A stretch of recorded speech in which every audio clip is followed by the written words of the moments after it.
बिस्मिल्लाहिर्रहमानिर्रहीम। अस्सलाम वालेकुम नाज़रीन, आप यूट्यूब चैनल देख रहे हैं। मैं इमरान खान हूँ। आज बड़ी अहम समाअत हुई है सुप्रीम कोर्ट ऑफ पाकिस्तान में और आज का दिन एक बड़ा अहम दिन था। ये दिन भी एक अजीबोगरीब सूरत हाल से शुरू हुआ, पीडीएम के लिए खास तौर पे। पीडीएम के वकला अदालत में पहुंच गए, हालांकि इसका इम्कान दिखाई नहीं दे रहा था। इम्कान क्यों दिखाई नहीं दे रहा था? मैं पीडीएम का जो फेवरेट न्यूज़ चैनल है या मीडिया ग्रुप है, जंग ग्रुप, उसकी खबर आपको मैं पढ़ के सुना देता हूं कि उन्होंने इसको कैसे लिखा था। उन्होंने लिखा था कि इत्तेहादी जमातों का सुप्रीम कोर्ट के 3 रुकनी बेंच के बाइकॉट का फैसला, और ये एक्चुअली इनके एलामिया से खबर निकली थी। नवाज शरीफ ने भी तौसीक कर दी। एक्चुअली नवाज शरीफ ने ही ये आइडिया दिया था कि ये जो 3 रुकनी बेंच है सुप्रीम कोर्ट ऑफ पाकिस्तान का, इसका बाइकॉट कर दिया जाए, लेकिन बाइकॉट नहीं किया गया। वकला वहां पे पहुंच गए, वो मैं आपको बाद में बताता हूं। पहले जरा आप एलामिया सुन लें ताकि आपको आइडिया हो जाए कि किस तरीके से इन्होंने यू टर्न लिया है। शहबाज शरीफ की ज़ेर सदारत हुकूमती इत्तेहादी जमातों का इजलास हुआ, जिसमें पंजाब और खैबर पख्तूनख्वा में इंतखाबात के इल्तवा के हवाले से सुप्रीम कोर्ट के बेंच और मुल्क की सियासी सूरत हाल पर गौर किया गया। ये जब बैठते ना, इकट्ठे इजलास बुलाते हैं, इमरान खान को ये कर दो, इलेक्शन को रोक दो, इलेक्शन कमीशन को ये कर दो, अपनी सियासत के लिए, अपने केसेस के लिए, अपने जाती फायदे के लिए हमेशा इजलास बुलाते हैं। इन्होंने कभी अवामी मफाद के लिए इजलास नहीं बुलाया। यानी महंगाई बहुत बढ़ गई है, कैसे कम करनी है, कोई इजलास नहीं। पेट्रोल की कीमतों को कैसे कंट्रोल करना है, कोई इजलास नहीं। डॉलर की कीमतें आसमान के साथ लग गई हैं, कोई इजलास नहीं। पाकिस्तान की मईशत का भट्टा बैठ गया है, कोई इजलास नहीं। यानी इन चीजों के ऊपर कभी बात नहीं करेंगे। लोग आटे की लाइनों में लग के जो है वो इंतकाल कर रहे हैं, लोग जंबहक हो रहे हैं, वहां पे कोई इजलास नहीं। जब बैठते हैं अपने जाती फायदे, अपने जाती मफाद के लिए बैठते हैं। बहरहाल हुकूमती इत्तेहादी जमातों के इजलास के एलामिये में मुतालबा किया गया कि मुल्क भर में एक ही दिन इंतखाबात होने चाहिए। ये गैर जानिबदाराना, शफाफ और आज़ादाना इंतखाबात के इनेकाद का बुनियादी दस्तूरी तकाजा है। भाई दस्तूरी तकाजा कैसे हो गया? आइन में, दस्तूर में तो ये लिखा है कि जो असेंबली तहरील हो गई 90 दिन में उसके इंतखाबात करवाने। या तो आप आइन को बदल दें और उसमें लिखें कि पाकिस्तान में जब भी इंतखाबात होंगे पूरे पाकिस्तान में एक साथ होंगे, किसी एक असेंबली की तहरीर की सूरत में अलग से इंतखाबात नहीं हो सकते। या तो आप लिख दें इस बात को आईने पाकिस्तान के अंदर, तो ये बात ही गलत है। एलामिया में कहा गया कि एक ही दिन इलेक्शन से इनहराफ मुल्क को तबाहकुन सियासी बहरान में मुब्तला कर देगा। ये सूरत हाल मुल्क के माशी मफाद पर खुदकुश हमले के मुतरादिफ होगी। वो ये कह रहे हैं कि अगर इलेक्शन हो गया तो समझो खुदकुश हमला है, और वो इसलिए कि अलग अलग सूबों में हो रहा है तो पूरे पाकिस्तान में होना चाहिए था। हालांकि मरियम नवाज, राना सनाउल्लाह, ख्वाजा साद रफीक, एहसन इकबाल, मरियम औरंगजेब, पीपल्स पार्टी के बेशुमार लोग ये सारे बार बार कह चुके हैं कि इमरान खान साहब 2 असेंबलियां तहलील करें, हम अगले दिन इलेक्शन में चले जाएंगे। इमरान खान ने दोनों असेंबलियां तहलील कर दी और अभी तक ये लोग इलेक्शन में जाने से भाग रहे हैं। वो ये कहते थे कि असेंबलियां तहलील करें, हम पूरे पाकिस्तान में इलेक्शन करवा देंगे। अब इमरान खान ने असेंबलियां तहलील कर दी हैं तो अब कह रहे हैं खुदकुश हमला होने जा रहा है। इजलास में हुकूमत और इत्तेहादी जमातों ने सुप्रीम कोर्ट के 3 रुकनी बेंच पर अदम एतमाद का इजहार भी किया और मुतालबा किया गया कि 4 रुकनी अक्सरियती फैसले को मानते हुए मौजूदा अदालती कार्रवाई खत्म की जाए। यानी अब ये एक और चीज है जो 3-4 वाली बात है। यानी एक बेंच था जिसमें 9 जजेस थे, पहले उसमें से 4 जजेस अलग हो गए, फिर वो 5 रुकनी बेंच बन गया। फिर वो जो 5 रुकनी बेंच था उसमें से 2 जजेस की राय मुख्तलिफ थी और 3 जजेस ने अक्सरियती फैसला दे दिया। वो ये कहते हैं ऐसा नहीं है, 2 इन जजेस की राय शामिल करें और 2 पिछले जजेस की राय शामिल करें तो फिर आप 4-3 का फैसला बनाएं। यानी ये भी पाकिस्तान की तारीख में पहली दफा मजाक हुआ है। इसका आज सुप्रीम कोर्ट ऑफ पाकिस्तान में चीफ जस्टिस ऑफ पाकिस्तान ने और इस बेंच ने कैसा पोस्टमार्टम किया है वो मैं आपको भी बताता हूं। कोई जवाब ही नहीं था हुकूमती वकला के पास। बहरहाल वो ये कह रहे हैं कि जस्टिस कादी फारिसा की सरबराही में बेंच ने 184(3) के तमाम 184(3) के तमाम मुकदमात रोकने का हुक्म जारी किया। अच्छा, अभी ये लफ्ज आप याद रखिएगा कि कह रहे हैं कि हुक्म जारी किया और अदालती फैसलों से नाकाबिले अमल और पेचीदा सूरत हाल पैदा हो चुकी है। अच्छा, फिर जजेस का नाम भी लिया गया इसके अंदर और तकरीबन इसी तरह का था कि बाइकआउट कर दिया गया। इजलास की अंदरूनी कहानी भी छपी है, उसमें नवाज शरीफ ने मशवरा दिया कि पीडीएम की तमाम जमातों को 3 रुकनी बेंच का बाइकआउट करना चाहिए। 3 रुकनी बेंच से इंसाफ की कोई तवक्को नहीं है क्योंकि 3 रुकनी बेंच में साकिब नसार ज़दा लोग शामिल हैं। बहरहाल अब ये आपने देख लिया, ये था एलामिया। एलामिया और खबर मैंने आपको बता दी है। अब आ जाएं जरा आज की खबर की तरफ। सबसे पहले तो पीडीएम के वकला पहुंच गए केस लड़ने के लिए अदालत में, तो बाइकआउट वाला तो किस्सा हो गया खत्म। सुप्रीम कोर्ट ने इंतखाबात केस का फैसला अब महफूज कर लिया है आज की समाअत के बाद। अल्लाह ताला से दुआ है कि यह फैसला महफूज ही रहे, क्योंकि बीच में एक रात पड़ती है और जब भी बीच में एक रात पड़ती है तो कोई ना कोई कार्रवाई भी डल जाती है। फैसला तो सुप्रीम कोर्ट ने महफूज किया है। बज़ाहिर जो अदालती कार्रवाई है और आईने पाकिस्तान के ऊपर अगर फैसला आता है तो पाकिस्तान इलेक्शन की तरफ ही जाएगा, उसके अलावा कोई और गुंजाइश मौजूद नहीं है। चीफ जस्टिस पाकिस्तान उमर अता बंदयाल की सरबराही में जस्टिस एजाजुल एहसन और मुनीब अख्तर साहब ने, ये सुप्रीम कोर्ट का 3 रुकनी बेंच था, पंजाब और खैबर पख्तूनख्वा में इलेक्शन के इल्तवा के खिलाफ इमरान खान की दरख्वास्त पर समाअत की इन्होंने। अच्छा, वफाकी हुकूमत ने इंतखाबात केस में अपना जवाब जमा करवाते हुए पीटीआई की दरख्वास्त मुस्तरद करने की इस्तदा कर दी। हुकूमत ने मौक़िफ़ इख्तियार किया कि 1 मार्च का सुप्रीम कोर्ट का फैसला अक्सरियत से दिया गया। 3 रुकनी बेंच मुतबादिल के तौर पर तहरीक इंसाफ की दरख्वास्त पर समाअत ना करे। फिर हुकूमत ने कहा कि जस्टिस एजाजुल एहसन पहले राउंड में केस सुनने से इनकार कर चुके हैं। चीफ जस्टिस और जस्टिस मुनीब अख्तर फैसला देने वाले बेंच का हिस्सा थे। चीफ जस्टिस और जस्टिस मुनीब अख्तर भी इस केस को ना सुने। अब आ रहे हैं आपके कहा क्या गया। समाअत शुरू हुई तो पाकिस्तान पीपल्स पार्टी के वकील फारूक एच नाइक ने कहा कि हम कार्रवाई का हिस्सा बनना चाहते हैं, हमने तो बाइकआउट किया ही नहीं था, हमारी दरखास्तों को काबिल समाअत होने और बेंच के दायरा इख्तियार पर तहफ़्फ़ुज़ात हैं। अब बाइकआउट नहीं किया तो लिख कर दें, यह मौक़िफ़ आया सुप्रीम कोर्ट ऑफ पाकिस्तान की जानिब से। चीफ जस्टिस ने कहा कि अखबार में तो कुछ और ही लिखा था, अगर बाइकआउट करना है तो अदालती कार्रवाई का हिस्सा ना बने, बाइकआउट नहीं करना तो लिख कर दें। जस्टिस मुनीब अख्तर ने रिमार्क्स दिए कि आप एक तरफ बेंच पर एतराज़ करते हैं तो दूसरी तरफ कार्रवाई का हिस्सा भी बनते हैं। हुकूमती इत्तेहाद के इजलास का एलामिया पढ़कर सुनाएं, और ये अदालत के अमले ने लाके जो हुकूमती इत्तेहादियों का इजलास हुआ है उसका एलामिया लाकर वहाँ रख भी दिया, पेश कर दिया। और इस पे फिर हुकूमत के जो वकला हैं उनको खासी सुबकी हो रही थी। जो ज़बान इसमें इस्तेमाल की गई है, गुज़िश्ता 48 घंटे से मीडिया कह रहा है कि एलामिया के मुताबिक सियासी जमातें बेंच पर अदम एतमाद कर रही हैं, हम पर एतमाद नहीं, तो दलाइल कैसे दे सकते हैं आप? अगर एलामिया वापस लिया है तो फिर आपको सुन लेते हैं। चीफ जस्टिस ने पूछा कि अटॉर्नी जनरल साहब, आपको क्या हदायत मिली हैं? हुकूमत अदालत का बाइकआउट नहीं कर सकती? अटॉर्नी जनरल ने जवाब दिया कि हुकूमत बाइकआउट नहीं कर सकती, हुकूमत आईन के मुताबिक चलती है, कानून किसी को इलेक्शन मुलतवी करने का इख्तियार नहीं देता। चीफ जस्टिस ने ये रिमार्क्स दिए हैं आज की इस सुनवाई के अंदर।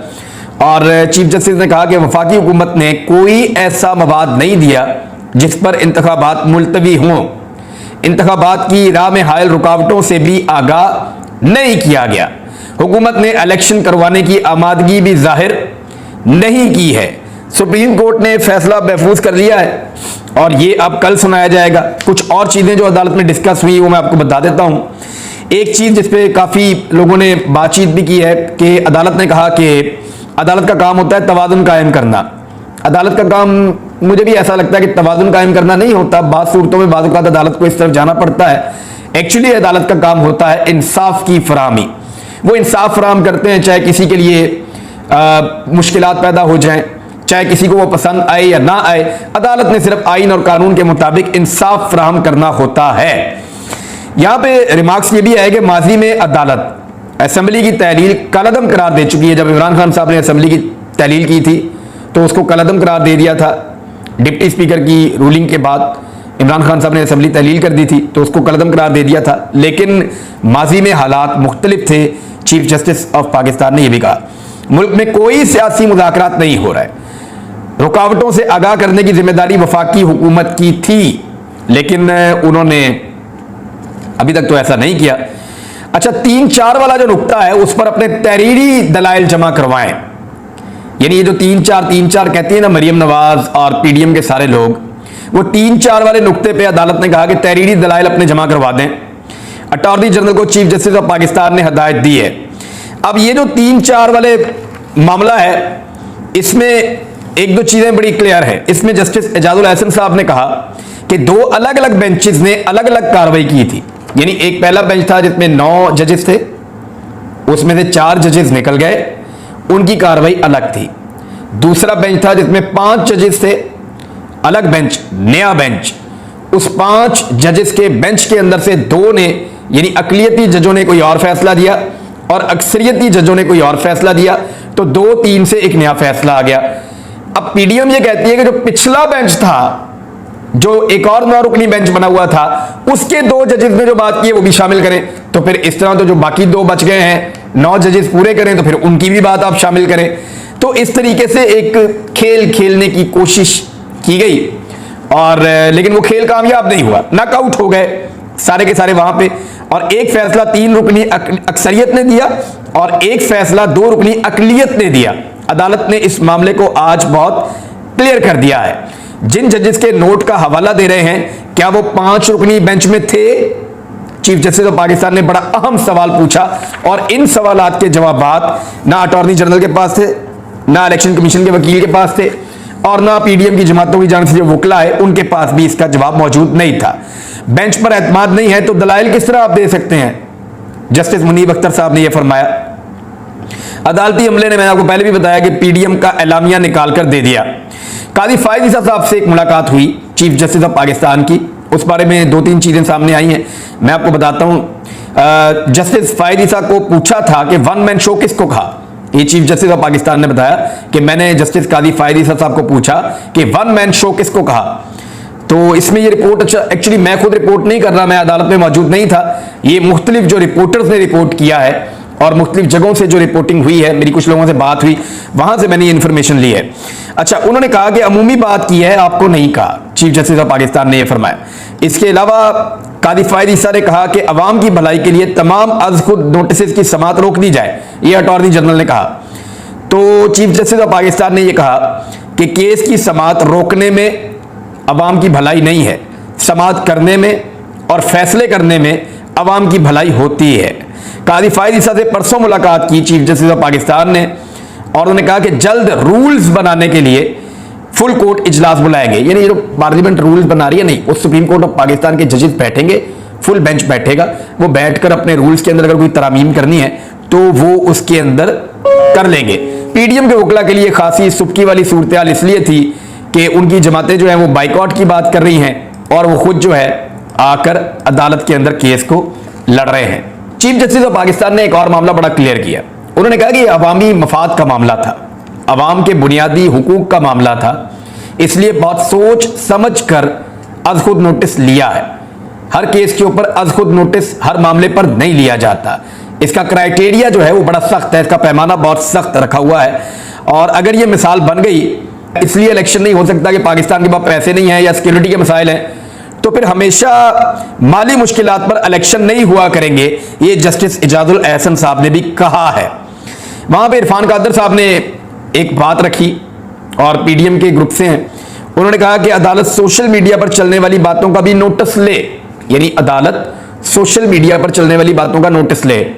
अब खुद वो कह रहे हैं कि अदालत नोटिस ले ले सोमोटो, तो उस पर चीफ जस्टिस ऑफ पाकिस्तान ने जवाब दिया। आज काफी टफ पड़े चीफ जस्टिस ऑफ पाकिस्तान। उन्होंने कहा कि सोमोटो नहीं लेंगे, आपने अगर दरखास्त दायर करनी है तो आप कर दें कि सोशल मीडिया पे क्या चल रहा है। फिर एक और बात पूछी गई, क्योंकि सेक्रेटरी खजाना पेश हुए थे, सेक्रेटरी खजाना तो नहीं, एडिशनल सेक्रेटरी खजाना पेश हुए थे। सेक्रेटरी खजाना की तबीयत खराब थी, जबकि सेक्रेटरी दिफा पेश हुए और सिक्योरिटी के हवाले से बड़ी अहम बातें हुई हैं। उन्होंने कहा जी कि हसास मालूमात हैं तो यहाँ पे अदालत में नहीं दी जा सकती, तो उन्होंने कहा आप तहरीरी तौर पे दे दें, 2 घंटे के अंदर जमा करवा दें। हसास मालूमात उनको हम पब्लिक नहीं करेंगे, लेकिन उनकी बुनियाद के ऊपर हम किसी नतीजे पर पहुंचेंगे। और जो सिक्योरिटी के हवाले से नंबर्स की बात है तो 55% जो पोलिंग स्टेशन हैं वो नॉर्मल हैं, 45% को हसास करार दिया गया है। तो वो जो 45% पोलिंग स्टेशन है उनके लिए सिक्योरिटी दरकार है। तो चीफ जस्टिस ने कुछ बड़े अहम मामला उठाए बाकी जजेस के साथ मिलकर, कि एक तो एयरफोर्स और नेवी भी मौजूद रहते हैं, उनके ट्रेन लोग, उनको भी लगाया जा सकता है, क्योंकि वो इस वक्त कोई जंग तो है नहीं पाकिस्तान में खुदा न खास्ता किसी मुल्क के साथ। अगर बॉर्डर के ऊपर फौज मौजूद है तो जो रिजर्व फौज मौजूद है या जो रिजर्व मौजूद है फोर्स, उसको इस्तेमाल किया जा सकता है, नेवी को किया जा सकता है, एयरफोर्स को किया जा सकता है, ये भी खिदमत सर अंजाम दे सकते हैं। और इलेक्शन की ड्यूटी के लिए लड़ने वाले अहलकारों की जरूरत नहीं होती। सेक्रेटरी दिफा ने कहा कि तरबियत की जरूरत होती है, उनकी तरबियत देनी पड़ती है। तो इस पे चीफ जस्टिस ने कहा कि इलेक्शन कल नहीं होने, पूरा शेड्यूल आएगा इलेक्शन का और आपके पास काफी टाइम होगा। और वैसे भी ये ट्रेंड लोग होते हैं, इनको तो 1-2 दिन के अंदर ही, आप चंद घंटों के अंदर आप इनकी तरबियत कर सकते हैं। और इन्होंने जाके सिर्फ वहां पे सिक्योरिटी की ड्यूटी करनी है खड़े होकर, और इन्होंने कोई पोलिंग का काम तो करना नहीं है जिसके लिए खसूसी इनको जो है वो ट्रेनिंग दी जाए। सिक्योरिटी की इनकी ड्यूटी है और इन्हें इलेक्शन कमीशन ऑफ पाकिस्तान के अहकामात को फॉलो करना है। एक और सवाल जो चीफ जस्टिस ऑफ पाकिस्तान ने उठाया वो बड़ा अहम था। उन्होंने कहा कि सवाल यह है कि 8 अक्टूबर को कैसे सब कुछ ठीक हो जाएगा, कैसे? यानी 8 अक्टूबर को आप पूरे मुल्क में इलेक्शन करवा देंगे और अभी आप एक सूबे के अंदर इलेक्शन नहीं करवा पा रहे, तो ऐसा क्या हो जाएगा इस बीच में कि 8 अक्टूबर को सब कुछ ठीक हो जाएगा? यह सवाल चीफ जस्टिस ऑफ पाकिस्तान ने बड़ा जायज सवाल पूछा है। जबकि माली मामलात के ऊपर भी यह कहा गया अदालत की जानिब से कि जी आप जमा करवाएं, रिकॉर्ड बताएं, क्या यह रिपोर्ट भी हसास है? तो उस पर यह बताया गया कि माली मामलात इतने अच्छे नहीं है। अब आप अंदाजा करें कि पाकिस्तान की इस वक्त जो हुकूमत है वो इलेक्शन से भागने के लिए मुल्क की बदनामी करने पर तुली हुई है। वो ये कह रहे हैं कि हम पाकिस्तान में इतने बुरे सिक्योरिटी की सूरत हाल है कि हम इलेक्शन भी नहीं करवा सकते एक सूबे में। और वो ये कह रहे हैं कि पाकिस्तान में इतनी बुरी मईशत की सूरत हाल है कि हम 20 अरब रुपया इलेक्शन के लिए भी नहीं दे सकते। हालांकि हमने ये दावा किया है कि टेलीथॉन के जरिए टीवी चैनल ये इकट्ठा करके दे सकते हैं और ये बहुत मुमकिन है। 4-5 दिन में ये पैसे इकट्ठे हो जाएंगे 20 अरब रुपया, और आप इलेक्शन करवा लें पाकिस्तान में अगर आपके पास पैसे नहीं है तो। फिर ये कहा गया कि कौन सा तरक्याती मंसूबा, अदालत ने पूछा चीफ जस्टिस ने, कि जो 20 अरब रुपए से कम का है। और दरखास्त गुजार के मुताबिक 170 अरब रुपए के फंड्स अरकान को दिए गए हैं। तरक्याती फंड जो अरकान को दिए गए वो 170 अरब रुपए के हैं। तो ऐसी कौन सी आखिर आ गई है? 20 अरब का तो एक छोटा सा मंसूबा होता है और इतने पैसे आप इलेक्शन लड़ने के लिए नहीं दे पा रहे। नाज़रीन, इस वीडियो की आखिर में मैं सिर्फ आपको इमरान खान साहब ने एक ट्वीट किया है, पढ़ के सुना देता हूं कि आज हम अपनी आईनी तारीख के दोराहे पर खड़े हैं, जहां हम तुर्की बन सकते हैं या एक और म्यांमार में तब्दील हो सकते हैं। हम में हर किसी को इंतखाब करना होगा कि उसे तरीके इंसाफ की तरह आइन, कानून की हुक्मरानी और जमहूरियत के साथ खड़ा होना है या करप्ट माफिया, जंगल के कानून और फस्तायत का साथ देना है। देखें, ये दोनों मॉडल्स जो हैं वो एक एक्सट्रीम है। पाकिस्तान को आइन और कानून के मुताबिक चलना चाहिए और इदारों को होश के नाखून लेने चाहिए, मुल्क को चलने दें। अगर किसी एक एक्सट्रीम पे भी जाएंगे तो पाकिस्तान का भला नहीं होगा। इमरान खान साहब ने यह पैगाम दिया है, इसका मतलब अगर समझ आ जाए किसी को तो मेरे ख्याल में उतना ही बेहतर है। अब तक के लिए इतना ही। अगले वीलॉग में बहुत इंपॉर्टेंट चीजें मैं आपको बताऊंगा, लेकिन अदालत का जो कार्रवाई का पूरा अहवाल है वो मैंने आपको बता दिया। तो देखते हैं कल फैसला क्या आता है। अब तक के लिए इतना ही। अपना ख्याल रखिएगा, अपने चैनल का भी। अल्लाह हाफ़िज़।